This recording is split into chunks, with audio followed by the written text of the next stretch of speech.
Dans son message, Yuval Harad partage douloureusement ses sentiments sur les atrocités du 7 octobre, tout en faisant référence à son père, Ron, disparu depuis 38 ans, après avoir été capturé par une milice libanaise. Son portrait est réapparu récemment parmi les nombreuses affiches d'otages disparus en Israël depuis le 7 octobre. Yuval appelle le gouvernement israélien à prendre ses responsabilités, même si cela doit impliquer des concessions douloureuses. Non seulement l'histoire se répète devant mes yeux, il semble que les gens refusent d'apprendre de l'histoire, et je n'en peux plus.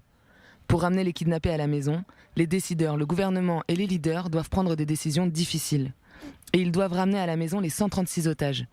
Parce que nous sommes avec Israël et que nous avons besoin et pouvons supporter la douleur du renoncement pour que nous puissions tous commencer à guérir.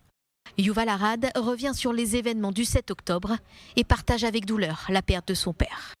Dès la première semaine après ce samedi soir, quand j'ai commencé à comprendre l'ampleur du désastre qui est arrivé à notre peuple, j'ai recréé l'histoire de notre famille et tout ce que je veux faire, c'est crier.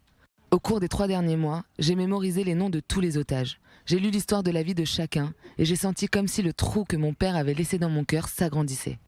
Ce mercredi, la fille de l'aviateur israélien a lancé un appel au gouvernement pour qu'il conclue un accord pour le retour des otages détenus par les terroristes du Hamas à Gaza.